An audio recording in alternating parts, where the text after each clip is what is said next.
Muito bom dia, estudantes do 8º ano, professores. Eu sou o professor Carlos Neri e nós estamos ao vivo aqui no Centro de Mídias de São Paulo para transmitir mais uma aula de História. Eu vou ficar aqui na mediação junto com os estudantes e quem irá ministrar a aula será a professora Janaína Jardim. Muito bom dia, professora Janaína. Bom dia, professor Carlos. Bom dia, estudantes do 8º ano. Bom dia, professores que nos acompanham. Espero que estejam todos aí preparados, que estejam todos com os seus materiais em mãos para nós trabalharmos a última habilidade deste bimestre. Legal. Vamos então para a habilidade que nós iremos trabalhar hoje? O tema da aula será as resistências indígenas e africanas nas Américas. E a habilidade central, que é a habilidade do currículo paulista, será discutir a noção da tutela dos grupos indígenas e a participação dos negros na sociedade brasileira do final do período colonial, identificando as permanências na forma de preconceitos, estereótipos e violências sobre as populações indígenas e negras no Brasil e nas Américas. Nós teremos aí como objetivo da aula, na tela os objetivos, será analisar a presença de resistência indígena e dos africanos escravizados nas Américas. Iremos refletir sobre o racismo e o preconceito como uma permanência da América colonial, um tema muito interessante, um tema forte, mas real e atual, que nós trabalharemos hoje com todos vocês, ok? Professora Janaína, é com você. Bom, um tema, como o professor Carlos, acabou de mencionar, muito atual, bastante impactante, são as permanências da história. Nós temos, muitas vezes, os alunos perguntam assim, mas por que eu tenho que estudar o período colonial do Brasil? Por que eu tenho que saber o processo de independência e quem foram os protagonistas da América Espanhola? Porque até hoje, século XXI, nós temos uma permanência de um comportamento que começou lá no período colonial. Então, pensem assim, a história, ela estuda num âmbito maior, certo? E vocês em casa, quando vocês pensam aí nas famílias de vocês estudam um âmbito menor. Então, quando vocês vão atrás de saber quem são seus avós, bisavós, tataravós, vocês vão atrás da história de vocês, uma história menor. E a história, ela vai percorrer a geopolítica, ela percorre âmbitos maiores. Então, hoje no Brasil, nós temos ainda um resquício, uma permanência histórica, que é o racismo, que é a forma como os indígenas estão sendo tratados. E isso veio de onde? As pessoas, elas nascem racistas, elas simplesmente acordam achando que hoje eu não vou gostar de negro, eu não vou respeitar os indígenas. Não é assim, professor? Nós sabemos que esse tipo de pensamento ele foi construído dentro da nossa sociedade. E a história está aqui para isso, para explicar de onde veio essa construção, qual é a base. E quando nós falamos base, é onde começou esse tipo de pensamento. Então, hoje nós estamos utilizando a nossa última habilidade. E vocês lembram que nós vamos usar 4 habilidades no bimestre, essa é a última. Deixamos essa por último, porque é um assunto que vocês já têm bastante conhecimento e que vocês conseguem aí discorrer com mais facilidade. Antes de chegarmos aí nessa última habilidade, eu quero dizer que, referente ao processo de independência da América Espanhola e independência do Brasil, fiquem tranquilos, porque nós teremos revisão. Então, a partir das próximas aulas, serão aulas de revisão. Então, veremos todos os tópicos novamente. Aí, os professores que vão aplicar a avaliação do segundo bimestre para os seus alunos, então, já fiquem atentos que nas próximas aulas daremos revisões. Então, os assuntos que mais foram levantados aí para revisão é o processo de independência do Brasil, o processo de independência da América Espanhola. Então, falaremos sobre isso nas próximas aulas. Hoje, vamos refletir aqui acerca dessa permanência da história, que é o racismo, e a forma como os indígenas são tratados atualmente. Então, nós vamos ver de onde veio. E pensar também a resistência desses povos. Porque o senso comum ele diz assim que os europeus chegaram nas Américas e não houve resistência. Na realidade, sim, ocorreram resistências.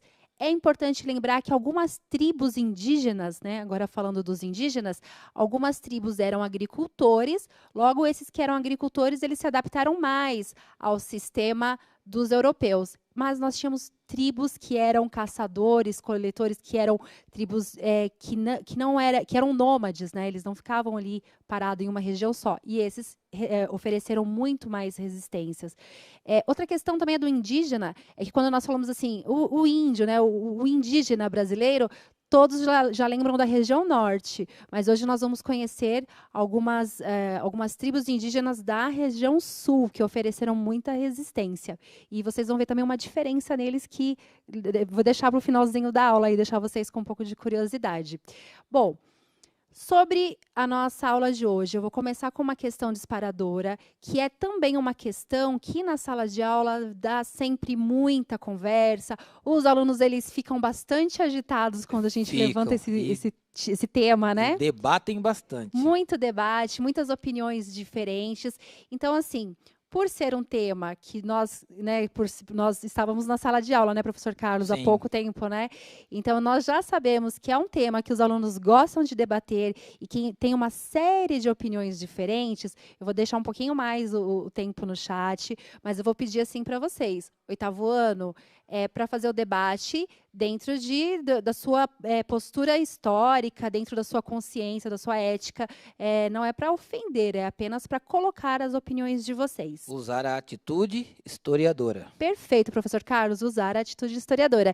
Então, eu vou deixar para vocês, normalmente eu deixo 1 ou 2 minutos, mas desta vez eu vou deixar 3 minutos para que vocês coloquem aí as opiniões de vocês na tela, a nossa questão disparadora. O que é racismo estrutural? 3 minutos, utilizem o chat, professores são muito bem-vindos.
Voltamos para a interação. O chat está subindo bastante rápido aqui, tem muita interação, respostas completas.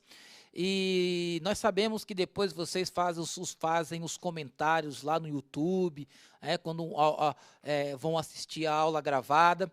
E lá no YouTube nós podemos também fazer alguns comentários. Deixem lá os comentários de vocês, que depois nós vamos ler e trabalhar um pouco mais com vocês essa questão do racismo estrutural. Professora Janaína, alguns estudantes dizem que nunca ouviram falar do racismo estrutural, mas a maioria dos estudantes estão colocando que o racismo estrutural, como por exemplo aqui a Sally Luiz, ele diz que o racismo estrutural ele está relacionado ao contexto histórico. O Augusto ele coloca que o racismo estrutural ele está estabelecido na estrutura do povo. E o Matheus coloca que o racismo ele tem uma característica histórica, ele vem lá de trás e permanece no nosso meio até os dias de hoje. Perfeito. Inclusive, eu vi aqui que a professora Solange, ela contribuiu dizendo que quando o racismo acontece, né, no caso do princípio da colonização do nosso país. Realmente, todas as respostas estão corretas. Eu vi aqui no chat muitos alunos respondendo. A Wesley, ele disse que o racismo por algo determinado, como a roupa, estilo de música.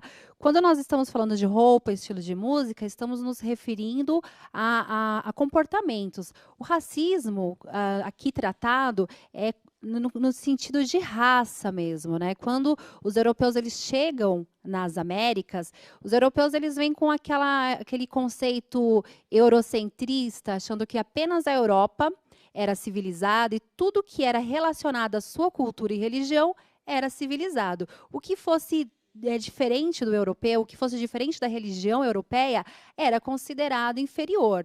Então, logo, nós estamos nos referindo aqui a raças mesmo, na formação do Brasil, na formação das Américas.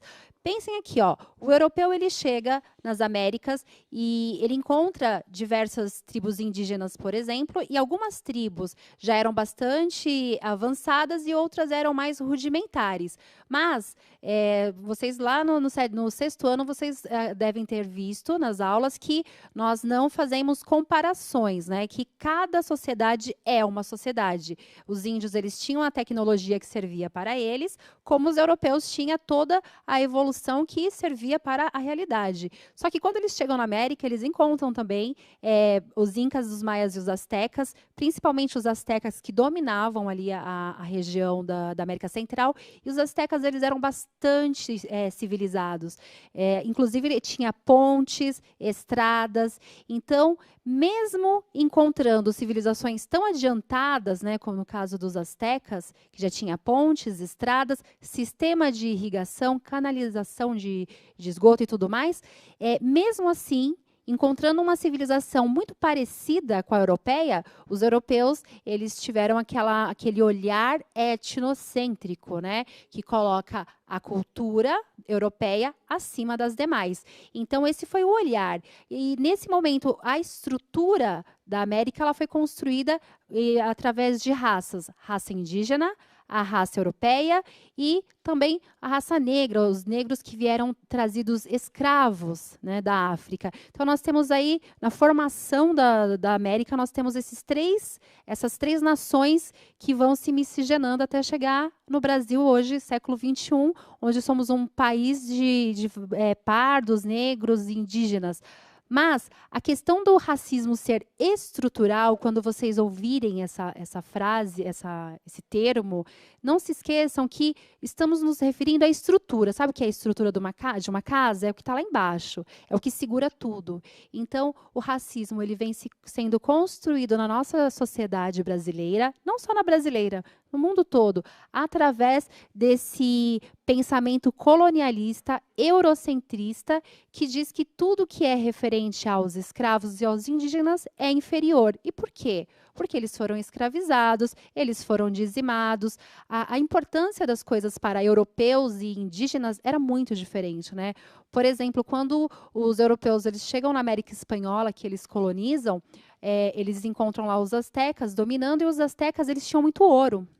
Só que para os astecas o ouro eles tinham uma outra importância, né? Eles tinham uma importância para fazer mineração, fazer ornamentos, tinha alguns objetos sagrados eram feitos com ouro. Mas para o europeu o ouro ele tinha um valor comercial. Então, assim, o valor das coisas, a forma como nós olhamos e percebemos as coisas, elas devem ser entendidas assim, ó. Quando nós temos uma atitude historiadora, eu não faço julgamento de valor. Eu não digo que uma sociedade é melhor ou mais civilizada que a outra. Nós analisamos da seguinte forma: são civilizações diferentes. Essa é uma atitude historiadora. Mas sabemos que a estrutura do nosso país, a estrutura da América, ela foi construída sobre a escravidão do escravo, sobre a escravidão do índio, e por isso tudo que é vindo, né, no caso música, dança, tradições, religiões, tudo que vem desses povos é considerado aí às vezes um inferior, ou até as pessoas têm um olhar preconceituoso para tudo que vem da cultura africana, né? Não é verdade, Sim, professor verdade. Carlos? O grande problema aí está na palavra civilização. Os europeus entendiam a palavra civilização partindo aí claro, do mais simples, né, que eles chamariam de inferior, até as sociedades mais evoluídas, mais complexas. E aí, no caso, o continente europeu seria aí esse velho continente que estaria à frente, no ponto de vista aí da sociedade, da política, da economia, da cultura, estaria à frente dos outros povos que eles chamariam aí de bárbaros, selvagens. Então, o equívoco está nessa interpretação eurocêntrica da palavra civilização. E seria bem mais correto, e é bem mais correto, você afirmar que civilização são povos, grupos, sociedades que possuem cada uma a sua particularidade, a sua singularidade, o seu ethos, né, a sua ética e os seus saberes e técnicas desenvolvidos para satisfazer as necessidades da época. Então, nós temos que mudar aí o conceito de civilização, que nós temos que derrubar aí o conceito evolucionista, preconceituoso, estabelecido, né, desde a colonização, e aplicar aí um conceito mais cultural para o termo civilização. Perfeito. Aí, nesse caso, a resposta da aluna Amanda, ela está correta. A Amanda disse assim, ó, a descrição de racismo estrutural é a formalização de um conjunto de práticas institucionais, históricas, culturais e interpessoais dentro de uma sociedade que frequentemente coloca um grupo social ou étnico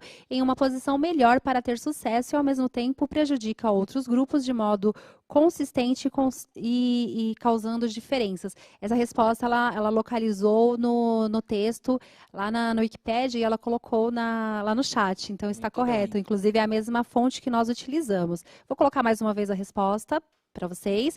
Então, para quem estiver fazendo o resumo, essa é uma resposta sobre racismo estrutural, né? Essa formalização aí de práticas institucionais históricas. E nós vamos ver ao longo da aula que essa prática ela foi, inclusive, formalizada em leis, que as próprias leis que criam todo o nosso código jurídico, ele também foi feito aí sobre uma estrutura racial que subjugava as culturas indígenas e africanas. Mais uma tela para vocês. Vamos lá. Iremos utilizar a nossa atitude historiadora e analisar, por meio das fontes iconográficas a seguir, como foi a participação dos africanos escravizados na sociedade colonial no Brasil nos séculos 18 e 19. Então, nós vamos usar a nossa atitude historiadora e vamos começar a estudar aqui através das imagens. Eu vou colocar uma tela para vocês. Então, a nossa habilidade, ela pede para que nós façamos uma análise da participação dos negros, né, que foram trazidos como escravos da África, e dos indígenas na sociedade colonial. Então, eu trouxe para vocês aqui um escravo sendo açoitado, é uma pintura de Rugendas. Infelizmente, a história colonial... Vou passar mais imagens ao longo da minha fala, então vou deixando na tela para vocês. Enquanto vocês observam essa imagem, analisam ela, infelizmente, na história do Brasil colonial, a participação do negro ela foi a escravidão. Logo a seguir falaremos aí da resistência, mas a escravidão, ela marcou muito. Nós tivemos aí cerca de alguns milhões de escravos que foram trazidos, né, da África, e nós temos no Brasil de liberdade apenas 128 anos. Eu vou colocar mais uma imagem para vocês na tela. Então, aqui é uma família e suas escravas domésticas no Brasil. É uma foto de 1860. Vocês podem perceber aí que elas estão de pé, são meninas, né? São bem jovens, estão servindo essa família. Então, nós tínhamos o escravo que trabalhava na agricultura, nas plantações, mas tínhamos também aqueles escravos de família. Vocês podem observar nessa foto que elas ficam ali de pé, né, perante a família, para servi-las, né? E são bem jovenzinhas, então não existia nesse momento uma ideia de infância para as crianças africanas. Mais uma imagem, aqui são escravos, né, incluindo crianças, reunidas em uma fazenda de café no Brasil. Essa foto é de 1885, né, de Marque Ferraz. Essa foto, depois a gente vai ver novamente ela no terceiro bimestre, quando formos falar mais aprofundadamente sobre a questão da agricultura, da cana-de-açúcar. Mas nessa imagem é importante vocês verificarem a quantidade de escravos que eram crianças, homens mais velhos, mulheres mais velhas, e todos eles morando no mesmo local, sem nenhuma condição de formar ali uma família. O negro, quando ele vem para o Brasil, ele vem numa condição de objeto, né? Ele é desumanizado. Ele não é mais uma pessoa, mas ele é um objeto dos seus donos. Diferente do que aconteceu em outros momentos da história, onde nós tínhamos a escravidão e o negro, a escravidão, por exemplo, na história antiga, que o escravo ele podia até ter família, né? Ele não era considerado uma coisa, um objeto. A escravidão do africano no Brasil, ela foi muito pior, porque o negro ele era considerado um objeto. Então essas famílias elas vinham da África e aqui eles eram separados. Eles não podiam se constituir enquanto famílias. E os grupos étnicos foram separados também. Então vocês imaginam, alguns escravos vieram, por exemplo, da Angola, mas quando eles chegavam aqui no Brasil, eles eram separados. E na África, eles tinham várias línguas diferentes, várias culturas diferentes. Eu vou colocar novamente essa imagem, que ela é bastante icônica, assim, é uma imagem muito tocante. Eugen Keller e sua babá em Pernambuco, no Brasil. Existiam também as amas, né, que eram mulheres que elas tinham filhos, e aí elas criavam os filhos dos donos das fazendas. Então, elas deixavam as suas crianças lá escravizadas e cuidavam das crianças. Então, para essas crianças, elas eram como se fosse o brinquedo delas, né? Como se fosse um objeto daquelas crianças. Infelizmente, nós tivemos também muitas punições para escravos. Essa é uma foto bastante conhecida também, é do Museu Afro-Brasil. E a outra é a escravidão no Brasil de Debré. São formas de punição para escravos. Infelizmente, a história do Brasil, e principalmente colonial, a participação dos negros aqui na escravidão foi muito, muito difícil, né? Antes de continuar, vamos voltar lá naquela imagem da ama. Essa aqui? Isso. Vejam só, olha a roupa que ela está vestida. Vocês conseguem perceber? Não é uma roupa africana, não é algo típico do seu país e da sua cultura. Por quê? Porque esses negros eles foram culturalizados pelos conquistadores portugueses. Então, quando um negro que andava descalço, quando ele conseguia a alforria, qual era o primeiro objeto que ele vestia, que ele pegava para ele? Era o sapato, né? Que é um hábito na época, claro, todos nós hoje usamos sapatos, mas na época um hábito bem europeu. E lá na imagem também você vê a ama, ela está vestida com uma roupa francesa, ou seja, a mentalidade, né? Eu gosto de usar uma expressão que o Jorge Gusdorff usa, que é a questão da transformação do espaço mental. Toda aquela construção cultural, social que os negros tinham nas suas tribos, nas suas culturas, foram suprimidas e foram assentadas uma mentalidade europeia. Então, nessa época, nós temos uma influência muito forte da França no Brasil, uma influência cultural muito forte da França, e nós vemos aí algumas negras vestidas conforme as suas senhoras. Então, a partir do momento que o negro cai lá na casa do seu senhor, ou que ele é alforriado, né, conseguiu conquistar aí a alforria, eles não mais trazem aquela mentalidade, aquele espaço mental lá da sua cultura. Eles se vestem conforme o colonizador. Por isso que nós vemos aí mulheres e homens com roupas europeias. Perfeito. Eu vou colocar para vocês na tela uma cronologia de algumas leis que também foram baseadas aí nessa estrutura racial e que nós temos do período colonial no Brasil. Então, em 1824, a lei imperial prevê educação primária gratuita a todos, mas nesse momento os negros são excluídos. Então, a primeira lei que nós temos na educação já excluía os negros. Em 1871, a lei do ventre livre. Em 1885, a lei do sexagenário, que na verdade era uma lei bastante controversa, porque aos 60 anos, poucos negros que eram escravos estariam vivos. Em 13 de maio de 1888, a abolição da escravatura. E no século XIX, em 1890, a lei dos vadios e capoeiras. Somente em 1972, a capoeira foi homologada pelo Ministério da Educação e Cultura como modalidade desportiva. Em 1937 e 1945, durante o Estado Novo de Getúlio Vargas, os cultos afro sofrem grande repressão. Então, vejam bem, nós temos uma lei aí, que era a lei dos vadios, né? Que era assim, imaginem vocês que os negros foram... aconteceu a abolição da escravatura, né? Eles foram libertos, a mão de obra ela foi substituída pela mão de obra de imigrantes italianos, então, e aí não houve um planejamento para que esses negros ex-escravos fossem inseridos nessa sociedade. Então, aqui na sociedade, eles ficaram à mercê, à própria sorte. E quem eram os vadios? Eram pessoas que não tinham emprego, que não tinham uma carteira ali, aliás, um emprego, não tinham um paradeiro, uma moradia fixa. Na maioria, negros, né, que saíram ali das plantações e ficaram à própria sorte. Eles eram presos. A gente começa aí a um número muito grande de pessoas negras sendo presas. A gente começa aí a partir dessas leis. Então, vocês percebem que algumas leis também foram baseadas em estrutura racista. E a capoeira ela é uma forma de resistência cultural, como a dança, a capoeira, a religião afro, são formas de resistência cultural. E todas elas foram perseguidas aí durante muito tempo e é uma permanência também na nossa história. Mais uma imagem para vocês aqui, a reprodução da Lei Áurea de 1888. Então, está aí para vocês, é do Fundo Arquivístico do Ministério da Agricultura, Comércio e Obras Públicas. Então, por trás da Lei Áurea, existe algum interesse?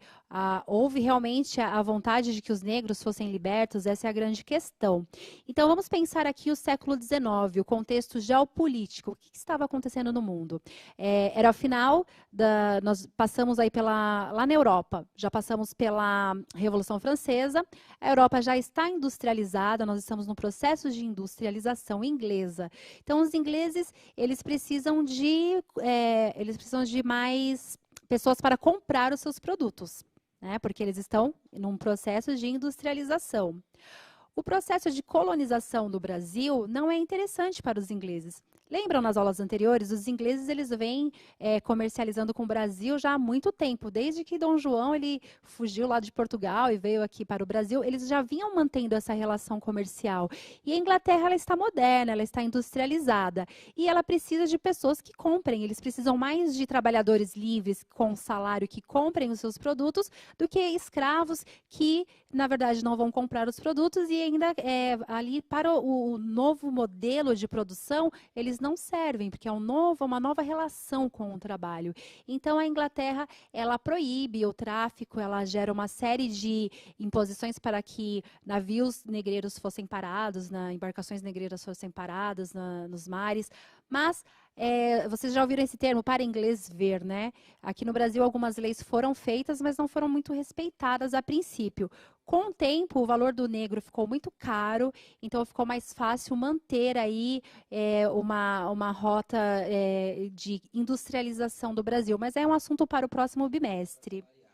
Então, o que nós podemos entender aí é que a questão da chamada libertação dos escravos não foi um princípio humanizador, não foi por humanidade que foi assinada a Lei Áurea, foi devido à mudança do eixo comercial no mundo.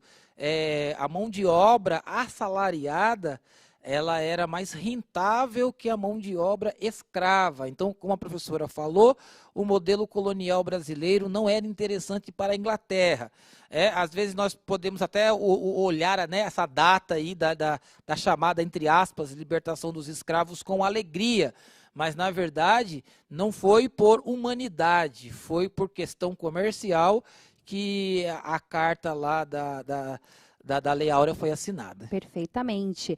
Então, vamos agora para as populações indígenas.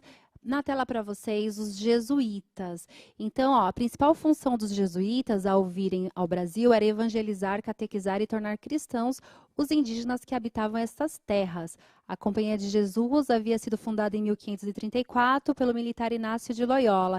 Então, é no contexto aí da reforma e da contra-reforma. Então, vocês já sabem, os jesuítas é um assunto que nós trataremos mais nas próximas habilidades. Falaremos mais sobre as reduções jesuíticas, né, que colocavam aí os índios todos dentro de um espaço para catequizá-los, e falaremos mais sobre os interesses da questão jesuítica. Vou colocar na tela para vocês esses povos indígenas. Eles são muito incríveis, são os Guaicurus.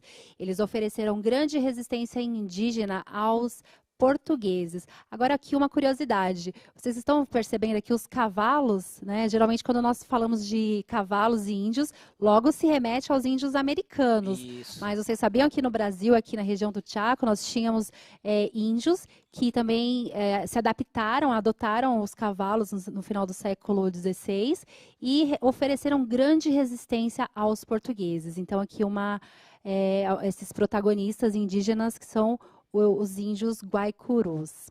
Bom, aqui para mim agora, esse texto eu não vou ler com vocês, que nós temos pouco tempo, mas vou deixar para vocês agora uma questão sobre a resistência indígena na América Espanhola. Vou colocar na tela para vocês um protagonista muito importante dessa resistência, que foi Tupac Amaru II.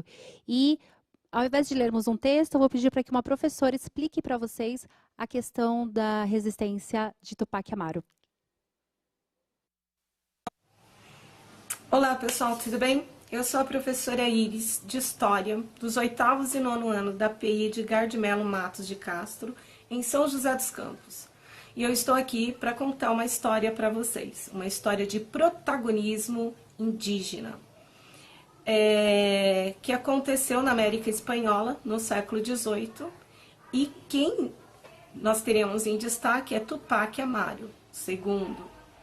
Vou contar um pouquinho a história deles para vocês entenderem por que ele foi considerado um símbolo de resistência daquela época e porque muitos libertadores da América se inspiraram nele para que várias colônias se tornassem país.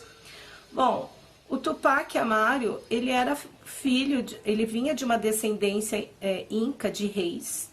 Então, ele tinha uma condição de vida bem privilegiada, ele não passava necessidade nenhuma.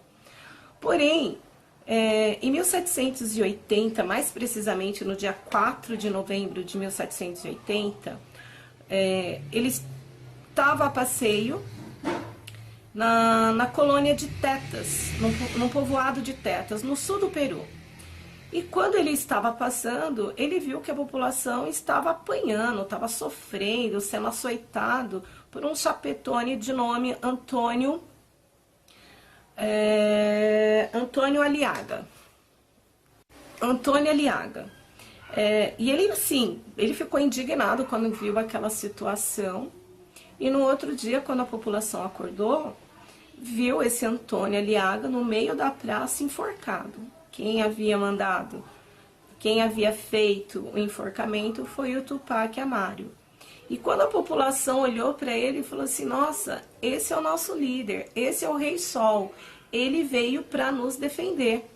Então, assim, para nos defender e nos conduzir, porque eles não queriam mais.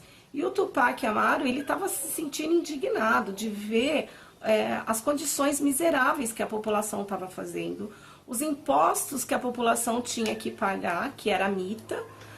A mita funciona da seguinte maneira, uma parte da produção não poderia ficar na cidade, tinha que ser enviado para a Espanha. E eles não concordavam com aquilo, porque a população tinha que trabalhar em minas de mercúrio, de prata, muitos acabavam adoecendo. E ali ele começou a fazer grandes movimentos. Primeiro, ele mandou uma carta para a colônia espanhola, para a coroa espanhola, pedindo que eles não mandassem um outro administrador para a América, não havia necessidade, que eles mesmos poderiam estar resolvendo. A coroa ignorou os pedidos dele. Imagina, quem que era ele? Aí o bispo de Cusco, que era uma cidade, né, importante naquela época, vendo que a coroa estava pedindo, né, mandou executar e mandou 1.500 homens matar o Tupac Amaru. Vocês não vão acreditar. O Tupac Amaru, mais os homens, os seus seguidores, conseguiram em menos de 24 horas acabar com este movimento. Inclusive, alguns se esconderam na igreja porque achavam que ele não ia entrar na igreja para matar. E o Tupac nem ligou, entrou na igreja e matou aqueles soldados. O que a igreja fez? Excomungou ele. Gente, uma pessoa naquela época, se fosse excomungada, ela não poderia jamais, era como se Deus tivesse virado as costas, porque eles eram, independente de muitos índios serem politeístas, eles acreditavam na instituição da igreja, né? E aí muitos acabaram não seguindo ele.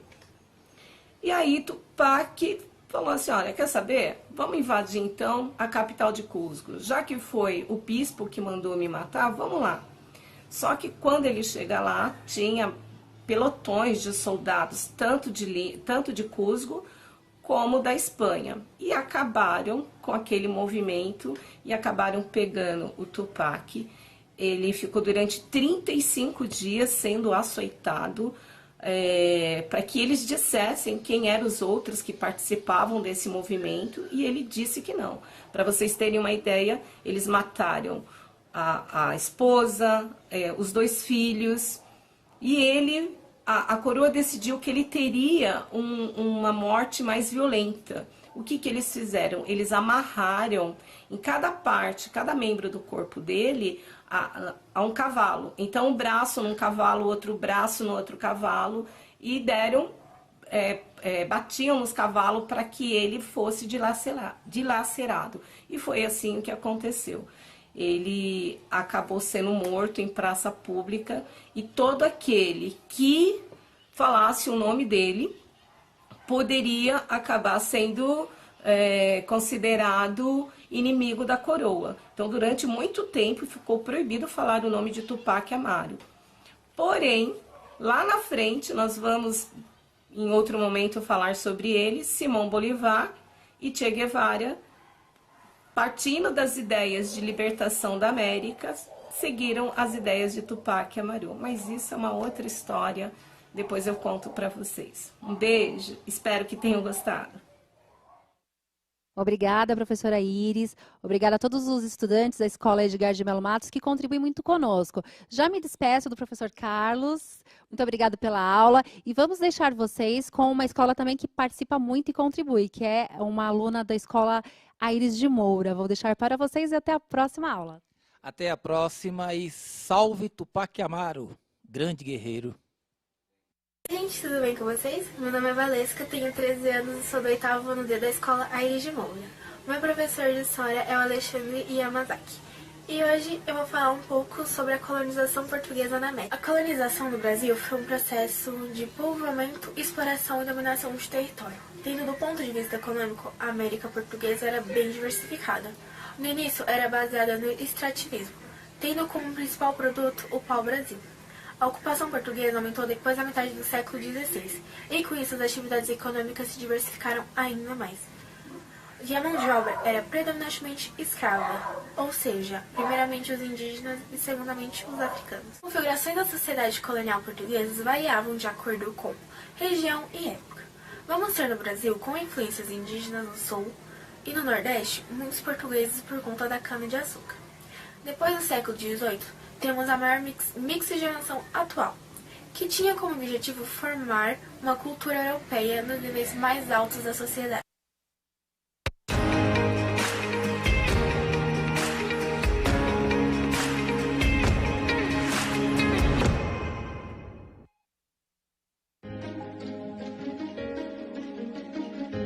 A escola pode estar distante, mas as aulas não. Por isso, o governo de São Paulo criou um aplicativo online de aulas com chats para todos os estudantes da rede pública de ensino durante a quarentena. O acesso à internet é gratuito e você ainda pode assistir às aulas ao vivo nos canais digitais da TV Cultura. Baixe o aplicativo e estude.